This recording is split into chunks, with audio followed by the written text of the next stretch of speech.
Bonjour et bienvenue à tous pour ce webinaire sur les abus de marché. Donc j'ai le plaisir de vous accueillir ici avec Alexis Monnier, qui est donc CEO et cofondateur d'Afterdata, qui est la première fintech française experte dans les solutions d'abus de marché, ainsi que Eric Loudneau, consultant spécialiste du market data chez Six, fournisseur suisse d'informations financières, qui a une dimension également internationale. Trois points peut-être avant de commencer. C'est tout d'abord le premier événement que nous organisons sous cette forme. Donc, j'espère avoir votre indulgence sur les problèmes techniques que nous pourrions rencontrer. Ensuite, cet événement est enregistré. Donc, vous connaissez un peu la règle sur Teams. On enregistre. Donc, si vous n'êtes pas d'accord, je vous demanderai malheureusement de quitter cet événement. Et enfin, vous avez la possibilité de poser vos questions dans le chat. Et une session de questions-réponses vous sera proposée à la fin de notre discussion. Donc, peut-être quelques chiffres pour commencer et un peu poser les bases en fait, de cette discussion sur les abus de marché. Le règlement 596 de 2014 du Parlement et du Conseil européen a mis en place toute une structure de règles pour contrôler et comment dire, d'un certain point de vue, pouvoir sanctionner les abus de marché. En 2021, quelques chiffres rapidement. En France, les pénalités ont représenté 61 millions d'euros. Aux États-Unis, 3,4 milliards de dollars. Il faut savoir qu'en juin 2022, 2 sociétés ont été sanctionnées pour un montant de 780 000 euros, ce qui est un montant énorme. Et il faut savoir qu'en plus de cela, bien entendu, la réputation des établissements se trouve entachée puisqu'il y a l'AMF publie nommément les sociétés et les personnes qui sont concernées par ces abus de marché. Donc c'est vraiment un sujet vraiment capital. Il faut savoir que le 13 juillet 2022, l'AMF a également publié une synthèse de ces contrôles spot. Et donc, qui sont en fait les résultats d'une étude qui a été menée de janvier 2018 à octobre 2021, concernant 5 sociétés de gestion de portefeuille avec des actifs sous mandat qui s'établissent entre 0,2 et 40 milliards d'euros. Et donc, quelques chiffres quand même rapidement par rapport à ces contrôles spot. Même si 4 sociétés sur 5 ont un RCCI qui est en charge du contrôle des abus de marché, des lacunes ont été relevées. 3 sur 5 ont des pistes d'audit qui sont jugées insuffisantes, mais également 2 sur 5 ont des taux significatifs d'opérations suspectes non détectées. Et donc l'AMF appelle les CGP à améliorer leur processus assez rapidement de façon à corriger ces insuffisances constatées. Donc par rapport à ça, Alexis, la première question, ce serait qu'est-ce qu'un abus de marché? Y a-t-il un seul type d'abus ou bien avons-nous différentes typologies qui existent et comment peut-on contrôler ces abus? Alors, bonjour à tous. Très bonne question pour commencer. Donc, un abus de marché, qu'est-ce que c'est pour les quelques-uns d'entre vous non initiés, on va dire? Un abus de marché, c'est une fraude effectuée sur des instruments financiers qui sont échangés sur un marché régulé. Basiquement, une fraude sur l'achat ou la vente d'une action ou d'une obligation. Et on va avoir deux types de fraudes qu'on va chercher à identifier. On a d'une part des fraudes qui concernent des informations privilégiées.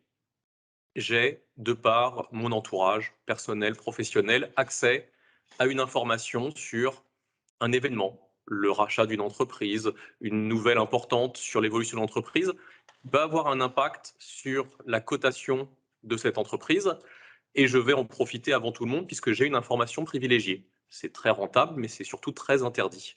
Donc ça, c'est le premier type d'abus de marché, c'est de l'information privilégiée. Le deuxième type d'abus de marché, c'est de la manipulation de cours. Je vais positionner des ordres, exécutés ou non exécutés, de façon stratégique, afin de modifier la valorisation de l'entreprise sans que ça reflète l'activité réelle de l'entreprise, toujours afin d'en tirer un bénéfice personnel. Donc voilà sur les deux principales grandes familles d'abus de marché. Et ensuite, comment on fait pour les détecter? Évidemment, on a des centaines, des milliers, voire pour certains établissements, des millions de transactions qui passent chaque jour. Donc évidemment, on ne peut pas les analyser manuellement. Et puis, il va falloir analyser des transactions qui proviennent d'acteurs qui font du RTO, donc des ordres qui proviennent de vos propres clients, mais aussi les ordres de vos gérants et traders. Donc, ça veut dire qu'il y a évidemment un besoin d'industrialisation, d'automatisation de cette détection à travers des solutions telles que celles qu'on développe, et on en discutera un petit peu plus après.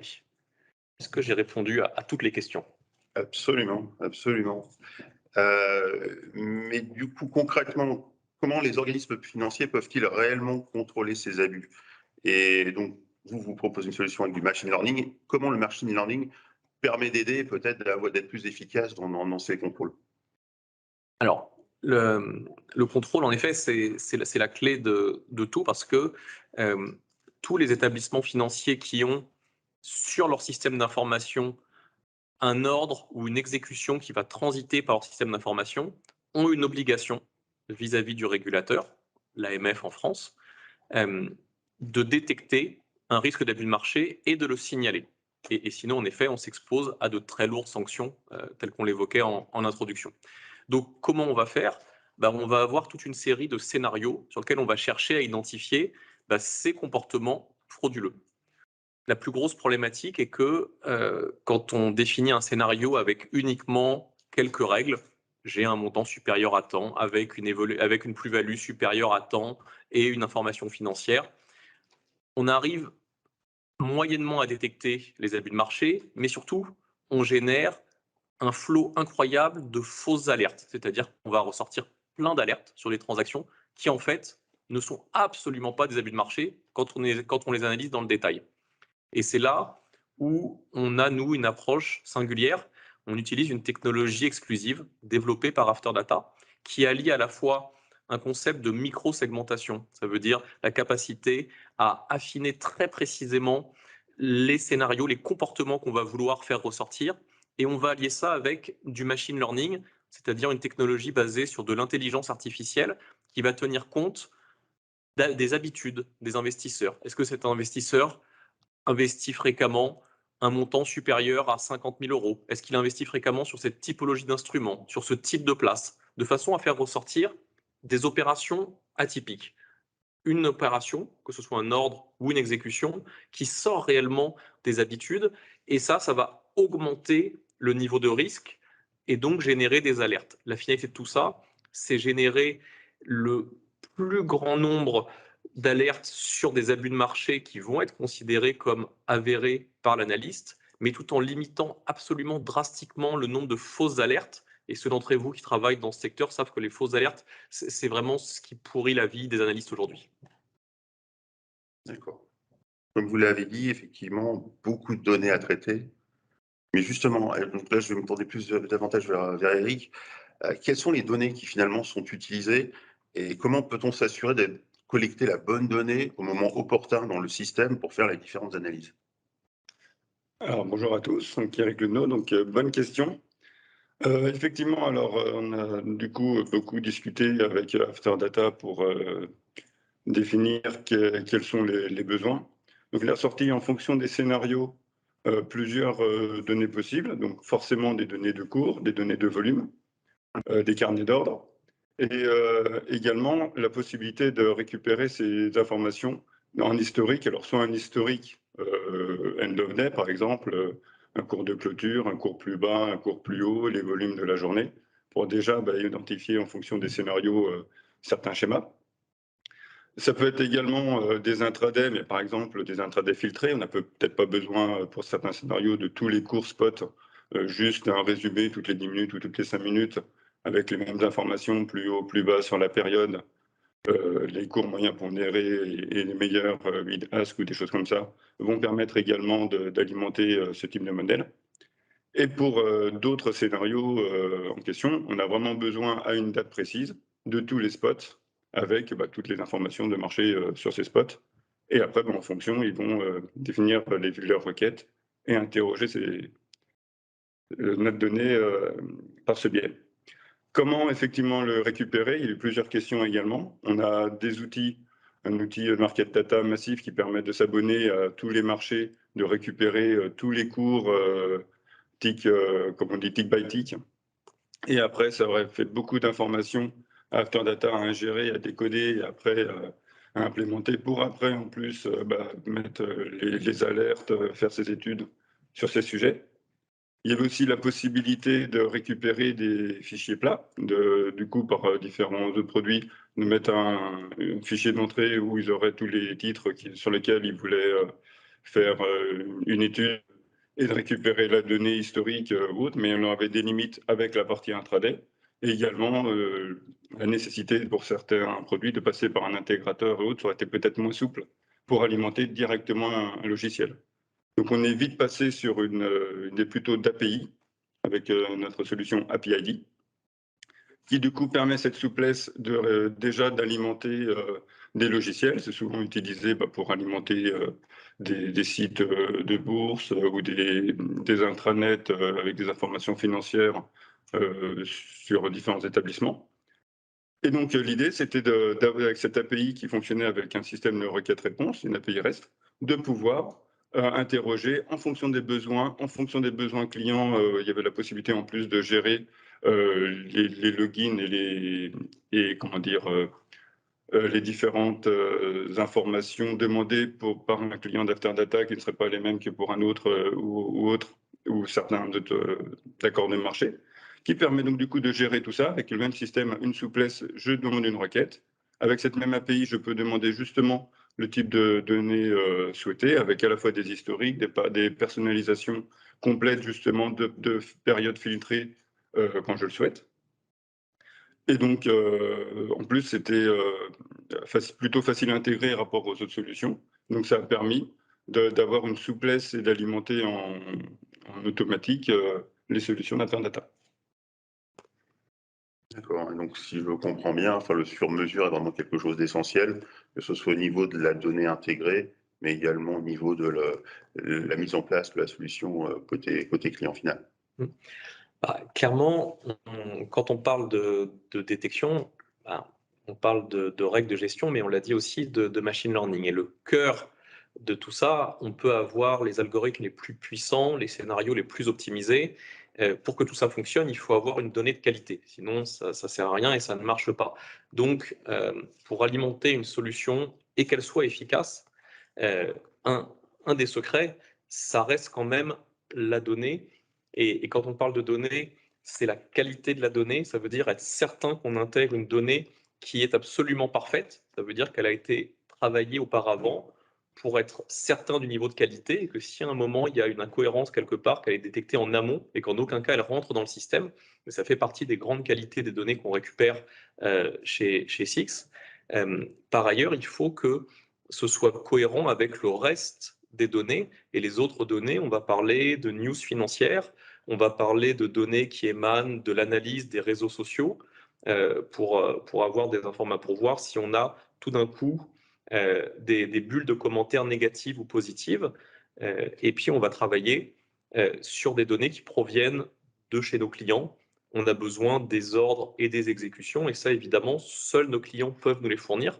Mais on va les intégrer, quel que soit leur format, quel que soit le nombre de fichiers, sans aucune contrainte technique côté client. Et ça fait partie aussi de notre singularité. Ça veut dire qu'on va prendre en charge la vérification, la validation de la cohérence des données clients, de façon à nouveau à être certain qu'on va intégrer des données qui sont absolument parfaites dans le modèle. D'accord, très bien. Alors justement, sur la qualité de la donnée, on a justement des process. On a déjà un process qu'on appelle, du coup, on va décoder directement à la source de la place boursière sous un process qu'on appelle en fait décoder. On va faire ensuite sur le décodage, on va le structurer le décodage de manière à ce que toutes les informations de différentes bourses soient structurées de la même manière pour que ce soit plus facilement intégré dans nos API. On va également faire un contrôle de vérification de la cohérence de la donnée. Donc s'il y a des données déjà dans le décodage qui paraissent aberrants, ils sont déjà sortis du décodage. Et ensuite, on va l'enrichir, c'est-à-dire en fait, on va l'intégrer ces données décodées des bourses, l'intégrer dans notre base de données et faire des liens avec toutes les informations qu'on aurait récupérées également par ailleurs sur ces mêmes titres pour l'enrichir avec différentes caractéristiques possibles. Par exemple, on peut, via les API, justement, récupérer des caractéristiques à partir de ces données, mais également, par exemple, sur des groupes de cotation ou des choses comme ça qui permettent plus facilement de voir le type de cotation ou de nombre de fixing qu'il peut y avoir sur différents instruments, particuliers les actions ou les applications. D'accord. On voit très bien, en fait, les besoins, les exigences aujourd'hui liées à la réglementation et donc tout ce que ça génère en termes de process à mettre en place. Mais la réglementation dans sa forme actuelle, en particulier tout l'aspect pénalité, si j'ai envie de dire, est assez récente. Et du coup, quelles évolutions peut-on envisager? C'est vrai que la plupart des réglementations ont souvent plusieurs versions. Et donc, quelles sont justement ces évolutions et les perspectives qui peuvent se mettre en place, que ce soit au niveau de la réglementation, mais aussi au niveau de l'évolution des process qui devront nécessairement être mis en place? Aujourd'hui, donc on doit respecter une directive qui est une directive européenne qui est MAD 2, qui est la dernière directive en vigueur, qui a été transposée en droit français, mais strictement en l'état. Cette directive est de loin la plus pénalisante qui ait existé. C'est celle qui implique les amendes les plus élevées, jusqu'à 100 millions d'euros d'amende, la publication des informations sur un site à large audience, en l'occurrence en France celui de l'AMF pendant 5 ans, et puis également des aspects des sanctions pénales pour les personnes impliquées. Ce qu'on voit sur la réglementation, sans avoir de boule de cristal, on ne voit pas forcément arriver de durcissement de ces sanctions, qui sont déjà très importantes. Mais ce qu'on voit par contre, et ce qu'on vit depuis plusieurs années, c'est une intensification des contrôles et une exigence de plus en plus importante sur l'aspect qualitatif de l'application de cette réglementation. Et aujourd'hui, on l'a vu lors des contrôles spot de l'AMF, les contrôles ne portent plus uniquement sur des abus de marché détectés par le régulateur pour lequel on cherche à vérifier si l'établissement financier par lequel est passé cet ordre avait bien fait un store, une déclaration de soupçon. On a de plus en plus de contrôles qui sont des contrôles sur le process, sur l'organisation, et ces contrôles s'intensifient, sont de plus en plus importants, et ces contrôles vont concerner évidemment les outils. Et quand on dit outils, c'est outils au sens large. Ça veut dire la capacité à détecter grâce à des outils, la capacité à historiser les pistes d'audit, la capacité à présenter une piste d'audit consolidée dont on a la garantie qu'elle a été réalisée dans les temps par des personnes qualifiées, compétentes. Donc cet aspect archivage de l'information avec un aspect infalsifiable de l'enregistrement est quelque chose qui devient clé. Les process, l'analyse des process, évidemment, dépasse les outils largement et va également intégrer l'organisation humaine, à la fois sur le volume de ressources, sur leurs compétences, sur leur encadrement et sur les reportings qui sont réalisés. Mais ce qu'on voit, c'est vraiment de plus en plus une volonté du régulateur de ne pas regarder que le résultat, mais de regarder aussi les moyens qui sont mis en œuvre et les moyens en termes d'organisation. Malheureusement, pour les sociétés de gestion spécialisées ou de taille intermédiaire, sont les mêmes que pour les grands groupes. C'est-à-dire qu'on est toujours sur une obligation de détection du plus grand nombre d'abus de marché et sur des contraintes extrêmement fortes sur la capacité de restituer l'analyse qui a été effectuée. D'accord. Très bien. Voilà maintenant 2 ans à peu près que SIX et Afterdata sont partenaires. Et j'ai envie de vous demander en fait quel a été le déclencheur de ce partenariat stratégique? Qu'est-ce qui a été l'initiative? Ce qui a été à l'initiative, en fait, c'est ni SIX ni Afterdata. Comme toujours, les bonnes idées proviennent généralement des clients. Et ce qui a été le déclencheur, c'est un client qui avait besoin de données extrêmement précises sur la profondeur du carnet d'ordre pour mettre en œuvre un scénario sur d'instruments financiers un petit peu complexes. Et donc, on a dû trouver, le client et nous, un fournisseur capable de nous apporter cette précision à la fois dans la profondeur de données, mais également dans la mise à disposition technique de la donnée. Et c'est comme ça qu'on s'est rapproché de SIX pour la première fois. Et on a eu la chance de s'apercevoir que les échanges étaient extrêmement fluides, que les données étaient pour nous simples à intégrer et surtout que selon les clients, on pouvait avoir une précision dans la donnée, une interrogation des places, une interrogation des actions financières qui pouvaient s'adapter. Et cette capacité à faire du sur-mesure, à s'adapter aux besoins clients, pour nous, a été un point essentiel du partenariat avec SIX. Donc, côté SIX, Eric, si tu as... À côté ici, c'était un peu comme je disais au départ, quand on a cherché la meilleure solution pour alimenter les outils d'After Data. C'était vraiment trouver la solution, donc l'API qui permettait à la fois de mieux personnaliser, de mieux intégrer toutes ces données, et surtout cette souplesse de pouvoir, avec cette API, gérer plusieurs besoins différents sans avoir différents, j'ai envie de dire, différentes programmations, différents développements lorsque on va avoir un nouveau besoin ou un nouveau client qui peut arriver. Je pense que si ça a été la clé du succès. D'accord, très bien. Peut-être encore une question un petit peu, enfin, je ne dirais pas polémique, mais presque. Qu'est-ce que l'AMF pense de l'utilisation du machine learning? C'est une très bonne question. On peut repartir sur une heure de webinaire. Alors, ce que l'AMF pense, déjà, seul l'AMF le sait précisément. Ce qu'on sait, c'est que aujourd'hui, l'AMF en France a été le premier acteur à utiliser le machine learning à grande échelle, puisque l'AMF communique publiquement sur ses projets et sur les outils et les technologies qu'elle utilise. Et donc l'AMF utilise aujourd'hui, depuis d'ailleurs un certain temps, le machine learning pour analyser des flux qui sont forcément les plus importants de France, puisque par définition, l'AMF a l'ensemble des flux financiers à sa disposition, contrairement à chaque acteur qui n'en a qu'une partie. Donc c'est une technologie qui est utilisée depuis maintenant plus de 2 ans par l'AMF, qui continue à l'utiliser, qui la développe.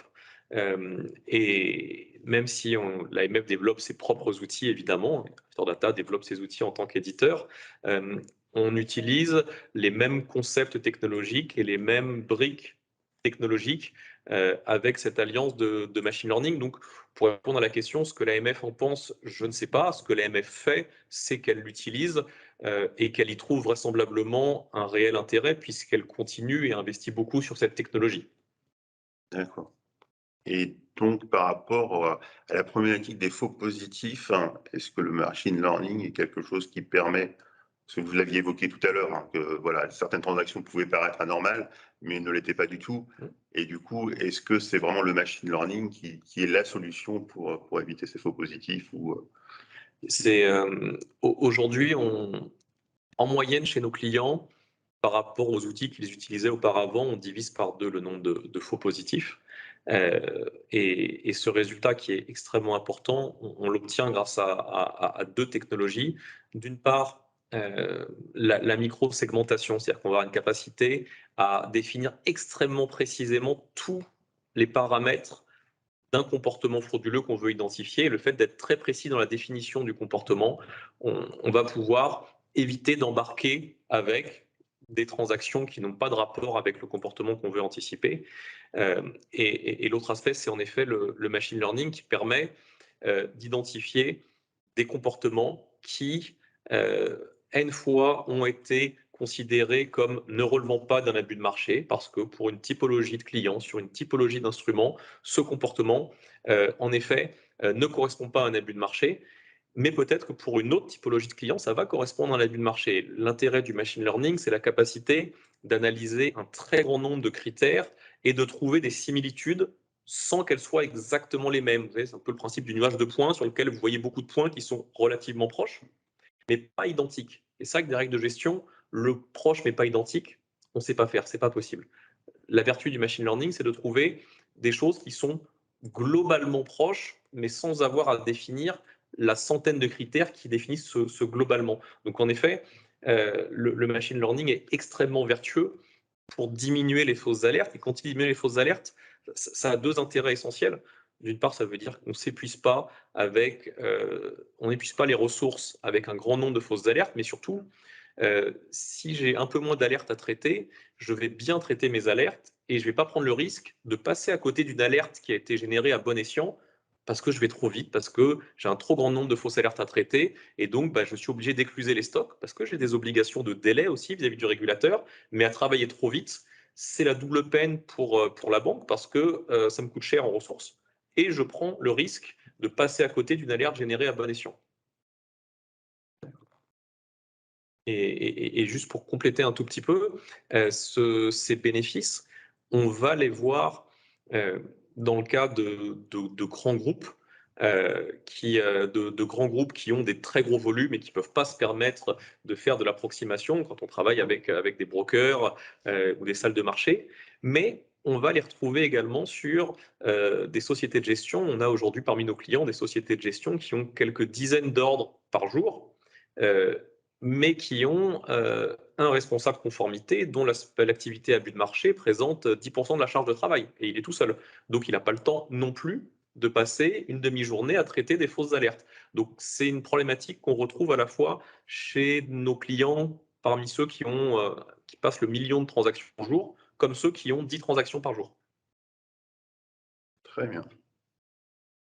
Écoutez, si je peux résumer, techniquement, j'ai envie de dire, voilà, une solution technologiquement innovante associée à de la donnée de qualité, intégrée avec une interface de type API facile à mettre en œuvre, permet finalement de se donner les moyens d'être en règle avec la réglementation et d'apporter justement cette obligation de moyens qui est quand même essentielle.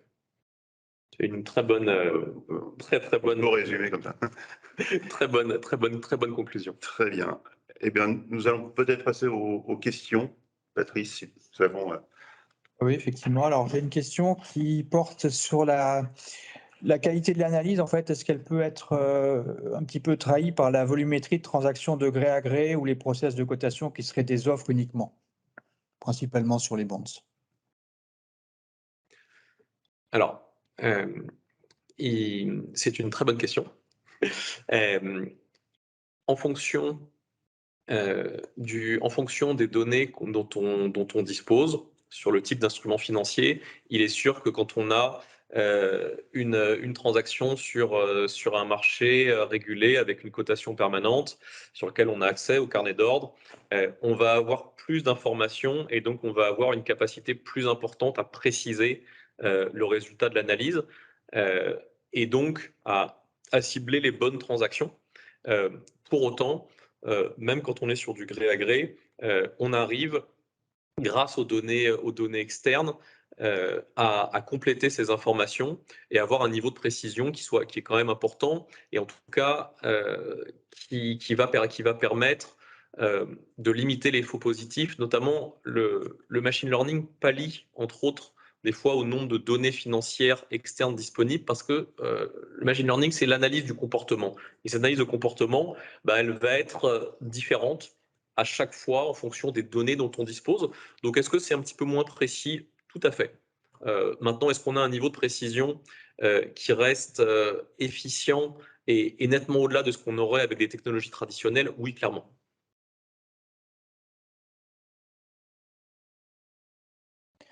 Bon, on reste disponible à l'écoute pour vos questions, si vous en avez. Je ne vois pas d'autres pour l'instant. Je voulais en profiter pour revenir justement sur la partie évolution réglementaire, où il est vrai que du coup, comme vous l'avez bien spécifié, en termes d'évolution réglementaire, il n'y aura pas plus de sanctions. Malgré tout, nous, SIX est réputé également pour son suivi réglementaire. Nous avons des offres réglementaires, dont plusieurs de nos clients connaissent, MiFID 2, Solvency 2, etc. Et nous faisons également de la veille réglementaire. Et s'il y avait besoin, suite à des nouvelles évolutions, on parle justement de stockage de données, de s'adapter nos offres, d'avoir besoin de données complémentaires ou de besoin de les stocker ou de revérifier éventuellement, de redonner par exemple des intradés plus anciens à un moment donné. Nos services seront bien évidemment au courant également au niveau des évolutions réglementaires et pourront adapter les offres que nous aurons du coup avec Afterdata pour justement pallier à cette évolution réglementaire et toujours avoir un partenariat solide. Après, malheureusement, on ne peut pas s'engager sur le fait que la réglementation évolue pas. C'est pas ce qu'on imagine comme de plus probable, mais en vrai, on n'en sait rien. Et par contre, ce qu'on analyse et ce qu'on fournit à nos clients comme analyse, c'est une approche critique de chaque sanction AMF, de chaque recommandation, de façon à garantir que à la fois les scénarios, mais également l'organisation, ne puissent pas être mises en défaut. Et l'analyse des sanctions, qui sont des sanctions publiques, permet une forme de veille sur les attentes du régulateur, puisqu'on va à chaque fois regarder dans le détail ce qui a été observé par le régulateur, les textes législatifs qui ont été mis au regard de ces observations et les conséquences qu'ils en ont tirées. Et donc, de fait, ça revient à faire une veille et surtout à suivre les tendances qu'ont les contrôleurs lors de leurs échanges avec les établissements financiers. Et du coup, est-ce que vous intervenez, vous, auprès de l'AMF par rapport à vos clients qui pourraient avoir des discussions sur un process, enfin, sur une alerte qui n'aurait pas été détectée Alors, on n'intervient pas directement auprès de l'AMF, puisque l'AMF ne souhaite pas accréditer ou valider un quelconque outil, de peur que ça puisse se retourner contre eux. Par contre, on assiste nos clients dans leurs échanges avec l'AMF, surtout quand on est sur du process et qu'on rentre dans le détail des modalités de détection d'une typologie particulière d'abus de marché. On se met à disposition de nos clients et on participe concrètement à certaines réunions lors de contrôle, de façon à spécifier et expliquer très clairement les modalités de contrôle. Et plus on arrive à donner de détails et plus on est précis avec l'AMF, mieux ça se passe. Donc, en effet, on assiste nos clients quand ils ont des questions sur les outils ou qu'ils ont besoin d'informations un petit peu plus précises à mettre à disposition lors d'un contrôle AMF. J'ai une question à propos d'une brique abus de marché. Est-ce que c'est simple à rajouter sur les outils et les traitements de données habituels dans l'établissement? Alors, c'est une très bonne question. Donc, est-ce que c'est simple à ajouter? Oui. Oui, c'est simple parce que, contrairement à beaucoup d'outils traditionnels, nous n'avons aucun prérequis technique. Ça veut dire qu'on ne dit pas à nos clients, il faut nous préparer un fichier avec tel type de colonne, tel type d'échange technique. On a besoin uniquement de deux choses, les ordres, les exécutions, fournis au format du client. Ça peut être un fichier, deux fichiers, 5 fichiers, peu importe. On va récupérer ces fichiers une fois par jour. Et à partir de là, on se débrouille pour le reste. On va récupérer des données de market data de SIX, on va récupérer des news financières, on va récupérer toutes les informations dont on a besoin. Mais donc en termes d'intégration informatique, la solution est une solution qui, par défaut, est en mode SaaS, donc hébergée sur nos serveurs en France, avec tous les niveaux de sécurité qui font qu'on travaille aujourd'hui avec la Société Générale, avec la Banque Postale, donc des gens qui ont beaucoup de contraintes. Mais pour le service informatique, la seule contrainte, c'est paramétrer un export quotidien de fichiers avec ordre et exécution. Donc c'est très très léger. Il y a une question également relative aux coûts associés à cette solution. Alors, le le coût de la solution. Il y a un analyste américain qui disait de façon un peu provocatrice, si vous trouvez que la compliance est trop chère, essayez de faire 100. Mais c'est une réponse un peu simple.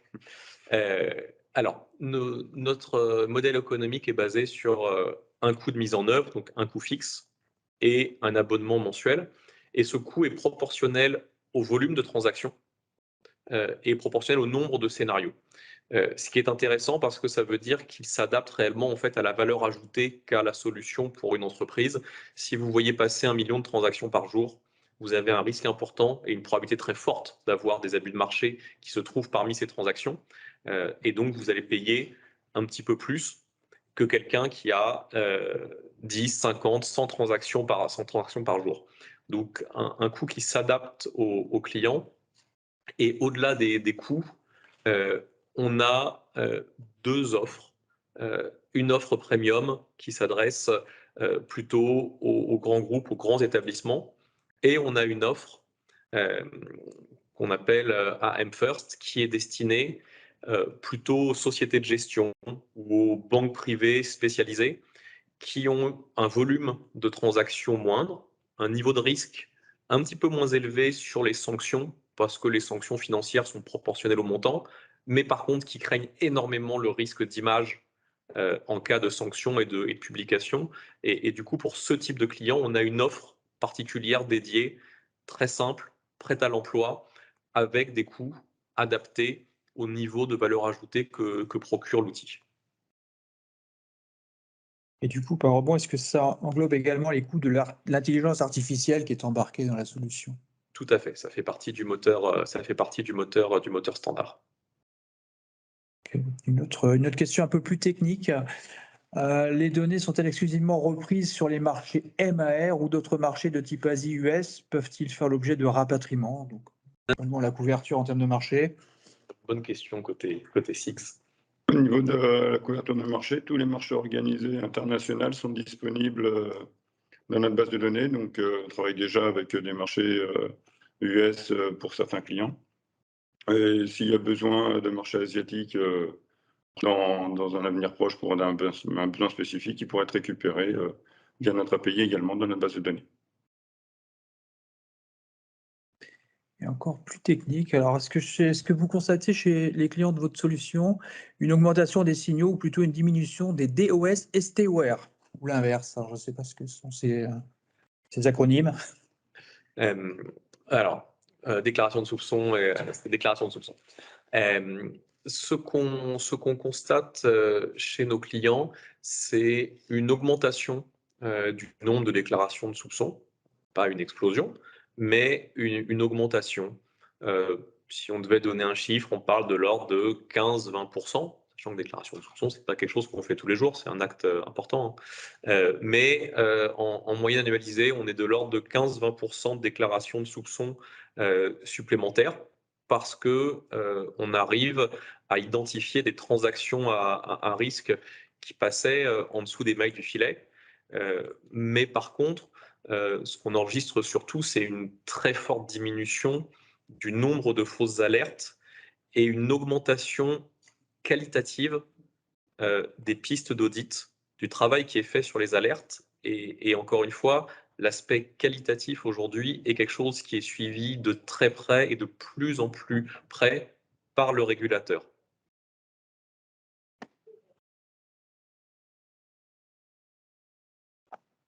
Si on a répondu à vos questions, on est toujours disponible pour en prendre quelques autres. Vous pouvez les poster dans le chat, je les relayerai.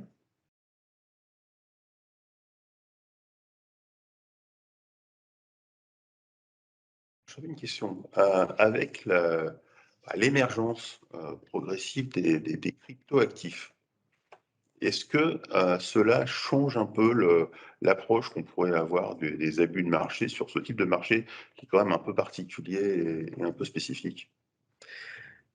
Jusqu'à maintenant, tout ce qui est le marché des cryptoactifs était alors selon le point de vue qu'on a, soit un océan de bonheur, soit le Far West selon la lecture qu'on en a, mais en tout cas était pas impacté par la régulation. Le régulateur américain a sifflé la fin de la récré, a étendu les règles de régulation à l'ensemble des cryptoactifs, a commencé à distribuer des sanctions plus qu'impactantes. Aujourd'hui, l'Union européenne n'est pas encore concernée par cette régulation, mais vraisemblablement, c'est une question de mois avant que les principes de régulation US soient transmis et soient calqués côté européen.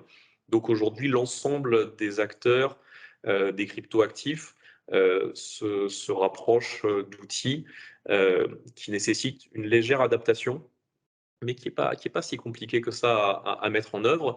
Et aujourd'hui, on a 2 scénarios qui sont en phase de test sur des cryptoactifs en partenariat avec un acteur expert des cryptos qui a des besoins et qui veut surtout être prêt pour pas être pris au dépourvu quand on l'imagine, dans quelques mois, la régulation va être mise en œuvre et on sait que quand on met en place une nouvelle régulation sur un marché comme ça, il y a toujours un petit côté exemplarité des premières sanctions. Et donc les acteurs importants ne veulent pas être ceux qui vont payer pour l'exemple.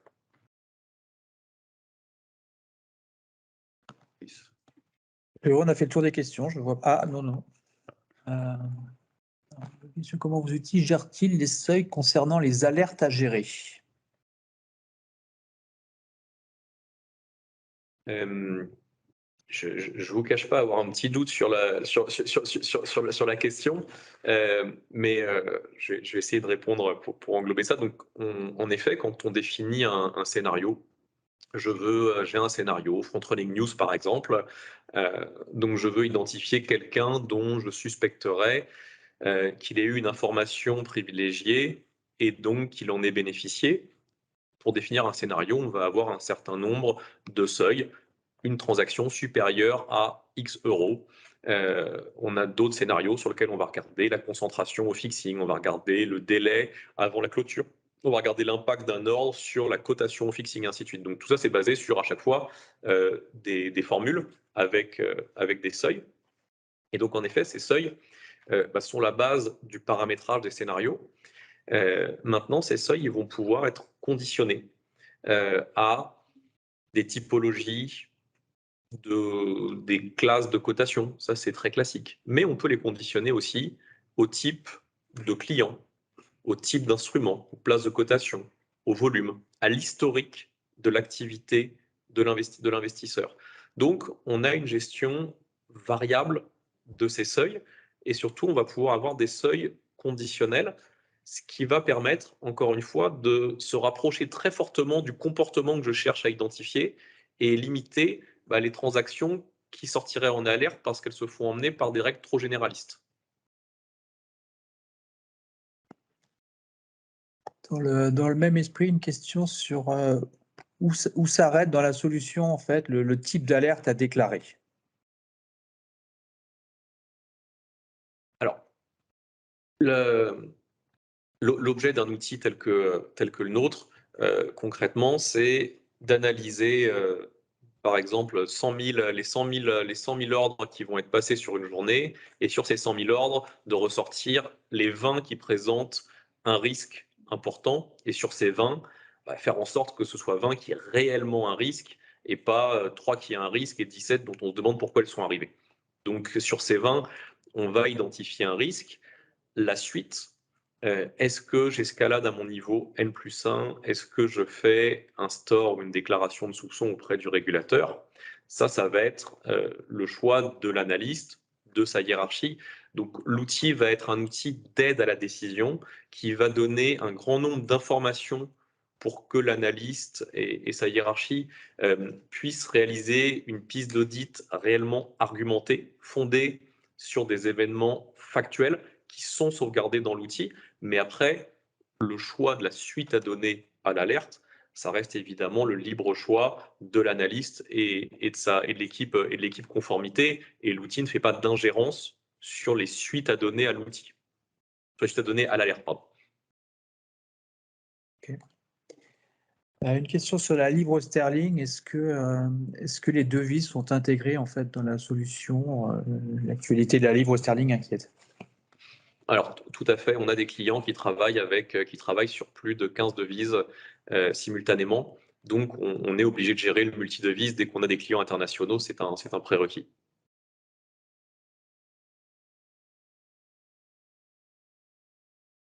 A priori, pas d'autres questions. Pas d'autres questions. Des compléments d'information peut-être par rapport à ce qui a été répondu ou bien est-ce que tout est clair pour... Après, on vous laissera nos coordonnées, on sera évidemment à votre disposition pour tout complément et approfondissement. A priori, on peut clôturer la session. Pour conclure, merci Eric, merci Alexis. Merci. Merci beaucoup. Merci à vous pour votre participation. Nous espérons vous avoir apporté des informations intéressantes sur cette problématique que sont les abus de marché et comment les traiter au mieux. Voilà, merci beaucoup et à bientôt, j'espère. Écrit que c'était très clair. Merci beaucoup. Merci. Bonne journée. Bonne journée, Au au revoir revoir. à tous.